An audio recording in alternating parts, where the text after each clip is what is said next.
Starbucks Corporation is an American multinational chain of coffee houses and roastery reserves headquartered in Seattle, Washington. It is the world's largest coffee house chain. As of November 2022, the company had 35,711 stores in 80 countries, 15,873 of which were located in the United States. Starbucks was founded in 1971 by Jerry Baldwin, Zeb Siegel, and Gordon Bowker at Seattle's Pike Place Market. The company initially roasted and sold coffee beans, but in 1983 it began selling brewed coffee as well. Starbucks expanded rapidly throughout the 1990s and 2000s, and by 2013 it had become the world's largest coffee house chain. Starbucks' business model is based on selling high quality coffee and other beverages, as well as food items and merchandise. The company roasts its own coffee beans and sells them in its stores, as well as through grocery stores and online retailers. Starbucks also licenses its brand to other companies such as ice cream manufacturers and clothing retailers.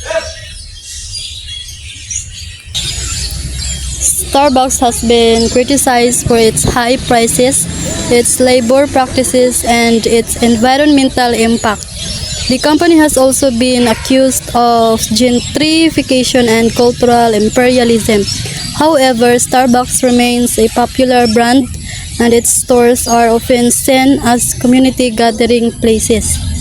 In recent years, Starbucks has been working to improve its sustainability practices and its relationships with its employees and suppliers. The company has also been investing in new technologies such as mobile ordering and delivery. Starbucks is facing increasing competition from other coffee chains, as well as from convenience stores and fast food restaurants that are offering their own coffee drinks. However, the company remains well positioned to continue to grow in the years to come.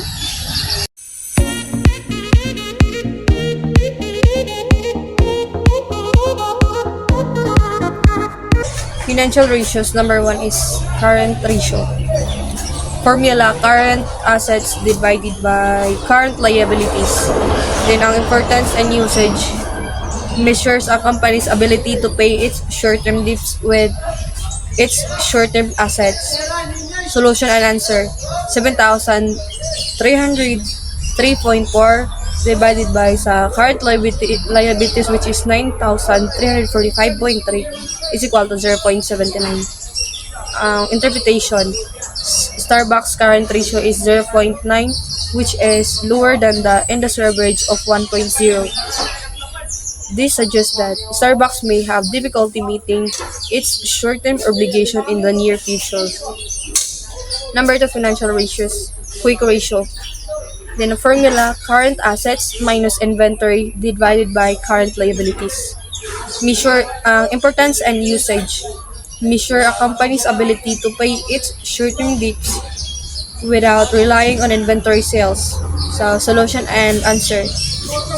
7,303.4 minus 1,806.4 divided by 9,345.3 which is ang current liabilities is equal to 0.88. Interpretation, Starbucks quick ratio is 0.5 which is also lower than the industry average of 1.0.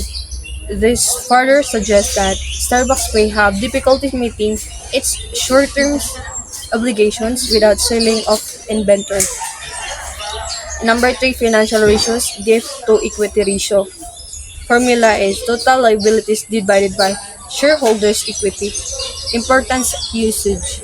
Measure a company's financial leverage or how much debt it is using to finance its operations. Solution and answer. 37,433.3 divided by 7,994.8 is equal to 4.68. Interpretation. Starbucks dips to equity ratio is 4.68, which is higher than the industry average of 1.0. This suggests that Starbucks is using a significant amount of dip to finance its operations, which could increase its risk of financial distress. Number 4 financial ratios is return on equity. Now, formula is net income divided by shareholders' equity. And ang importance or usage measure a company's profitability relative to its shareholders' equity. And our formula and answer, net income, which is 4,135 divided by sa shareholders' equity, which is 7,994.8 is equal to 0.51. And an interpretation, Starbucks ROE or return on investment is 0.51, which is higher than the industry average of 0.20. This suggests that Starbucks is generating as much profit as its competitors for its dollars of shareholders' equity. Number 5 is the gross profit margin. Formula: gross profit divided by net revenue times 100. Usage measures the percentage of revenue that remains after the cost of goods sold has been deducted.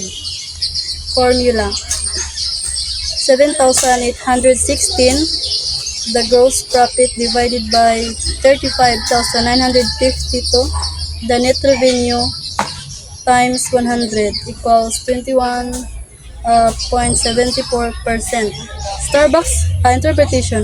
Starbucks gross profit margin is 21.74%, which is lower than the industry average of 50% to 70%.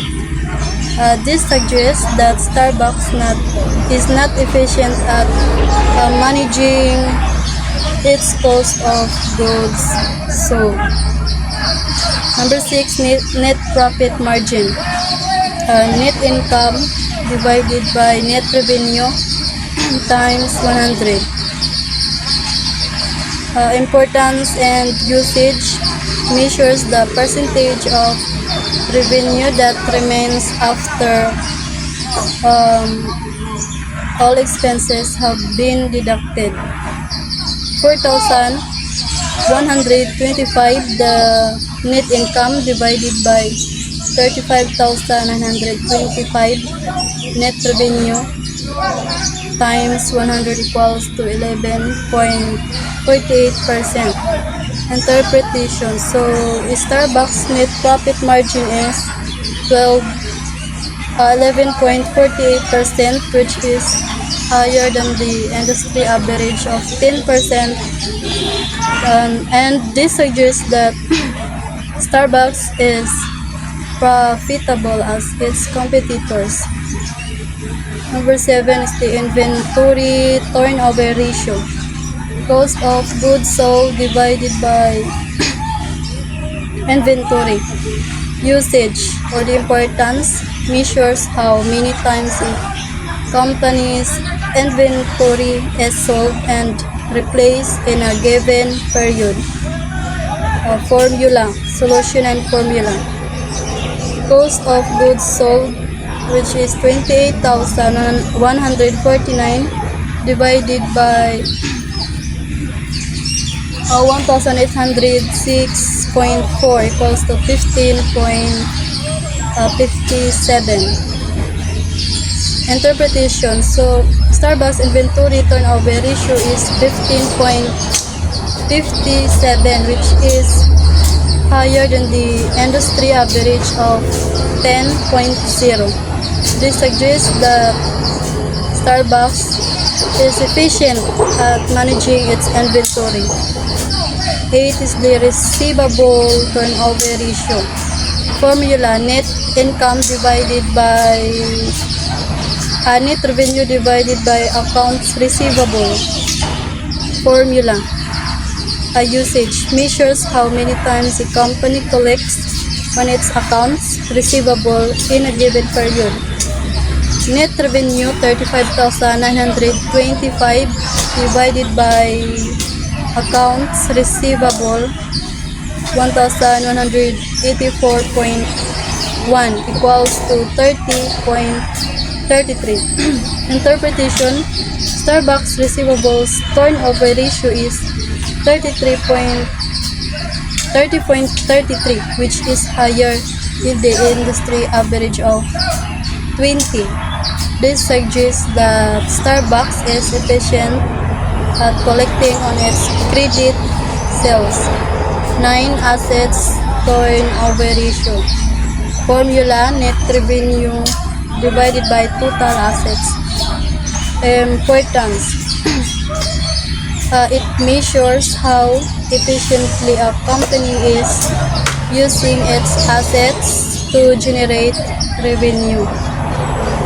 Solution and formula: net revenue 35,952 divided by total assets, which is 29,445.5.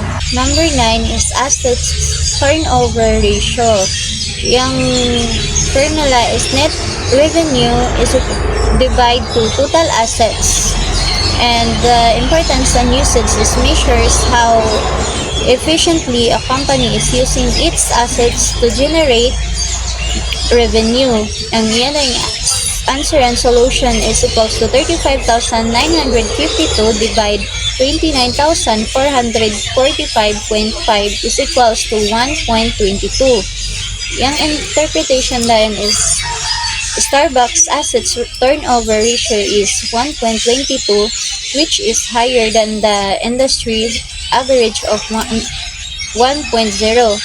This suggestion that Starbucks is efficient at using its assets and its competitors. Number 10, in financial ratio is return on assets. Ang formula is net income divide total assets, and the importance and usage is measures a company's overall profitability relative to its total assets. Ang answer and solution na niya is 4,125 divide to 29,445.5 is equals to 0.14. Ang interpretation is Starbucks of return on assets is 0.14, which is higher than the industry average of 0.10. This suggests that Starbucks is generating as much profit as its competitors for each dollar of assets.